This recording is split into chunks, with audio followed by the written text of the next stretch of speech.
Hindi ko gagawin sa inyo yun. Pangako. Lahat gagawin ko para maging maligaya kayo sa piling ko. Handog ng DZRH ang tunay sa kanyang panahon. May mga taong pakiramdam ay mailap sa kanila ang kaginhawaan. Iyon ay dahil sa kawalan ng pinag-aralan. Pahirap pa ang naging katuwang sa buhay. Mga kaibigan, narito't ating pakinggan ang naging karanasan ni Janice sa ating dulang sa kanyang panahon.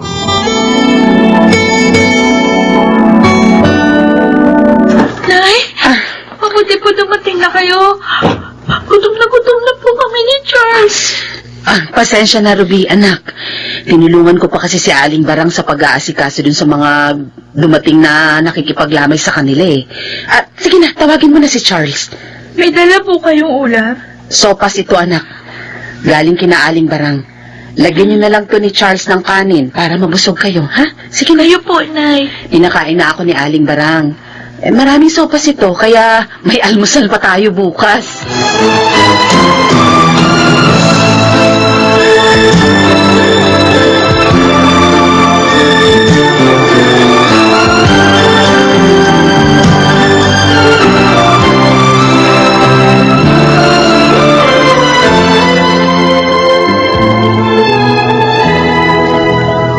Julie, Mang Emong, heto na po ang mga damit na pinalabhan at pinaplansya niyo po sa akin. Tapos ko ng lahat. Ay, salamat, Janice. Napagod ka. Ayos lang. Basta nagawa ko ang trabaho ko. Ito lang naman kasi ang alam kong pwede kong maging trabaho. Dahil hindi ako nakatapos kahit high school. Hindi naman sa nakikialam ako, Janice. Ako naman nagmamalasakit lang sa'yo. Dahil kaibigan ka ng anak ko. Kaya nga po nagpapasalamat ako sa inyo. Bukod sa pagmamalasakit ninyo, natutulungan niyo pa ako. Ay, walang anuman yun, Janice. Pero tingin ko, mas makatutulong kung mag-aasawa kang muli. Yung kaya kayong buhayin mag-ina. Ay, ano ba naman kayo kung ano nung sinasabi niyo? Hindi ako nagbibiro, anak. Malay natin, makahanap si Janice ng mainam na makakatuwang niya sa buhay. Parang ayaw ko na po mag-asawang muli. Natatakot na ho ako, Mang Emong. Dahil ba sa mga pahirap na naranasan mo sa una mong asawa? Opo. Mula nang mamatay si Dodong, nakalaya na ako sa mga hirap ng katawan at kalooban. At ayoko na po maulit pa yun. Tama ang kaibigan ko, Tay. Mahirap po magtiwalang muli. Saka isa pa, may anak siyang babae. Baka mamaya, salbahihin lang yun ang magiging asawa niya.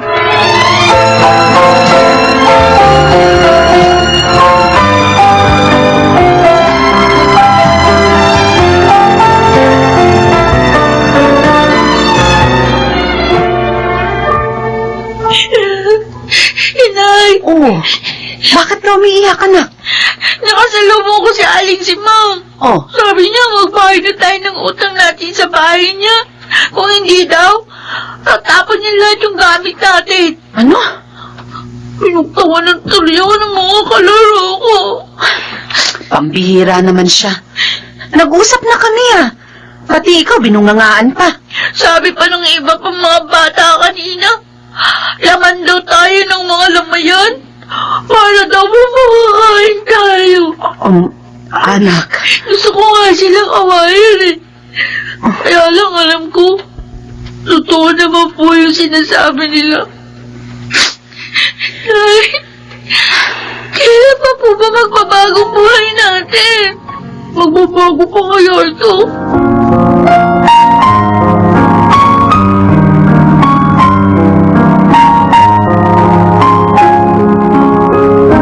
Lino, narito ka pala.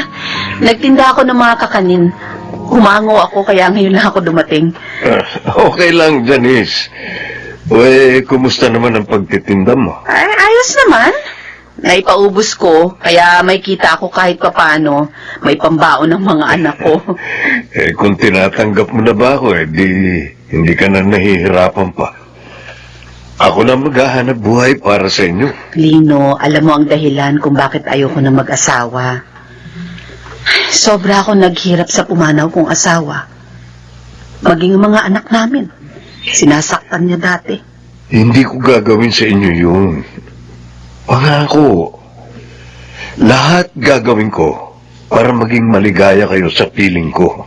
Magtiwala ka sana.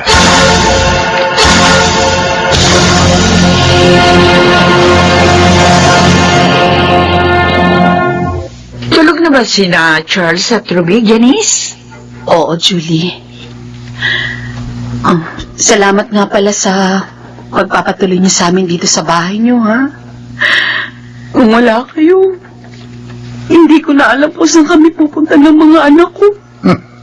Talagang masungit yung sisimang. Kulang sa pasensya.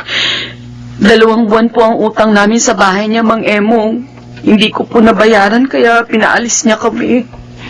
Dumito muna kayo. Habang hindi niyo pa kayang manap ng matitirahan. Total, 2 lang naman kami ni Itay dito dahil ang asawa ko nagtatrabaho sa ibang bansa. Salamat, Julie. Nagpasensya na po kayo sa abala namin, ha? Kung gusto mo, ipapasok kita roon sa kaibigan ko. Naghahanap siya ng tindera sa bigasan niya.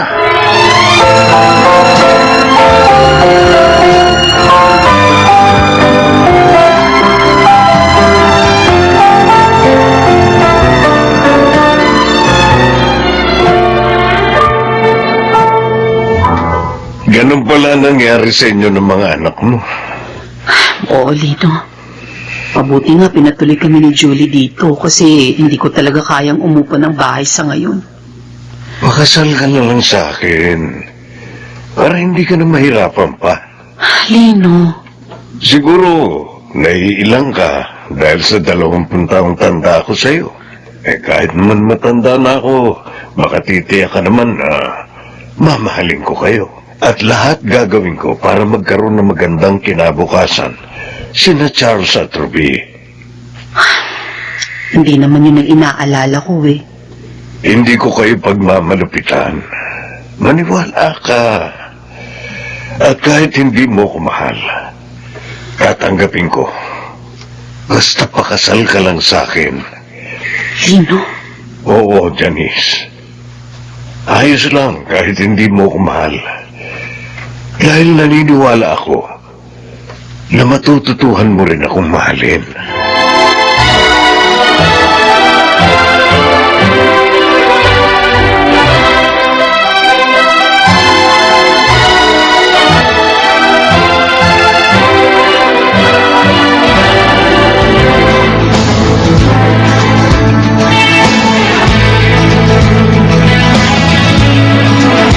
Ito po yung padalang ulam ni Inay para po sa inyo ni Tita Julie, Lolo Emong. Salamat, Ruby. Kumusta naman kayo ngayon doon kay Lino? Okay na okay po. Mabait po si Tatay Lino sa amin ni Charles. At saka, mahal na mahal po niya si Inay. Salamat naman. Hindi ako nagkamali sa payo sa nanay mo na muling mag-asawa. Sabi nga po ni Inay, mag-aral kaming mabuti ni Charles. Ay naman po, matuwa si Tatay Lino. Tama ang nanay niyo. At ipagpasalamat niyo sa Diyos ang pagdating niya sa buhay niyo.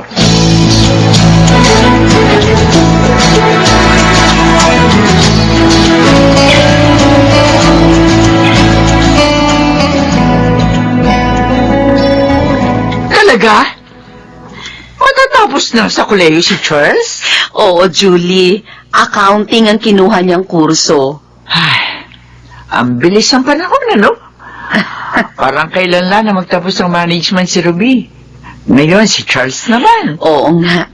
Alam mo, tuwang-tuwa si Lino. Hindi raw siya binigyan ng sakit ng ulo ng mga bata. Swerte mo kay Lino, Jadine. Ay, tama ka. Biyaya siya ng Diyos sa akin. Dininig niya ang mga dalangin ko. ilang araw bago kami ikasal ni Lino. Oh, ano? Ano yun? Oo, Julie. Nagsagawa ako ng panata sa kanya. Hmm? Oo. Ilang araw bago ako pakasal kay Lino. Dahil nga, alam mo naman, natatakot ako sa gagawin ko. At ibinigay sa'yo ang hiniling mo. Oo. At sa pamamagitan ni Lino, napawi ang mga hirap at lungkot ko. Kaya naman, napamahal na rin siya sa akin. Oh, uy. Para may tumatawag yata sa cellphone mo. Ay, oo nga. Sa akin pala yan. Oh, si Charles. Nasa bahay yun eh. Bakit kaya siya tumatawag? Hello, Charles. Oh, bakit ka tumawag? Nay, umuwi po kaagad kayo dito. Ha? Eh, bakit? Ano nangyari? Si Tatay Lino po, nahirapang huminga. Ano? At nawala ng banay. Oh, Diyos ko!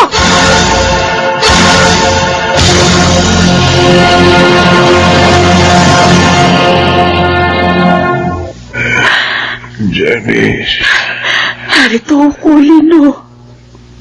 naiiwan na kita. Huwag. Huwag kang magsalita ng ganyan. Kagaling ka pa. Nararamdaman ko, hindi na ako magtatagal. Lino. Lino, mahal kita. Hindi mo ako iiwan. Salamat sa'yo. Sa inyo, ni na Charles at Ruby. Dahil naging maligaya ako sa mga panahong kasama ko kayo. Kami nga po dapat magpasalamat sa inyo, Tatay Lino. Dahil minahal niyo si Inay at kaming dalawang magkapatid. Binigyan niyo po kami ng magandang kinabukasan. Mahal po namin kayo, Tatay Lino. Mahal ko rin kayo, mga anak. Huwag niyo sanang pababayaan ang inyong ina. Lino. Lino. Hanggang dito na lang ako, Janice. Hindi bale. Natupad ko naman ang mga pangako ko, di ba? Lino.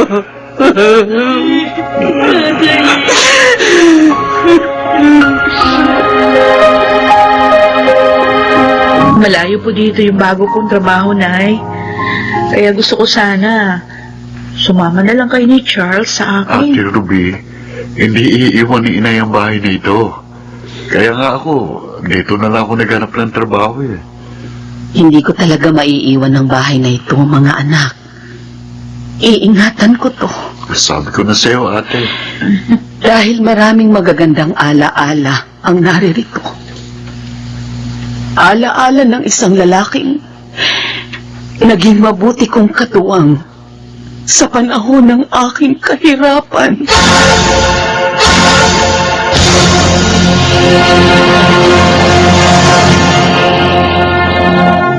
Lubhang mahirap ang makipagsapalaran kung wala ang paggabay ng Panginoong Diyos.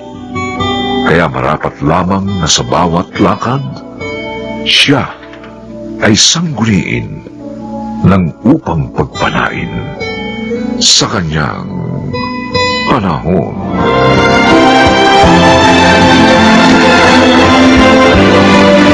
Mga nagsiganap, Jenaline de la Cruz, Rosana Villegas, Susan Robles, Lionel Benjamin, Bobby Cruz, at Phil Cruz. Special Sound Effects, Jerry Mutia. Technical Supervision, Bong Buyar at Eric Lucero. Musical Scoring, Buboy Salonga. Ang kasaysayang ito'y mula sa panulat ni Telma Corporal Alcantara. At sa pinagsamang direksyon ng inyong lingkod, June Martin Legaspi at Bobby Cruz. sa kanyang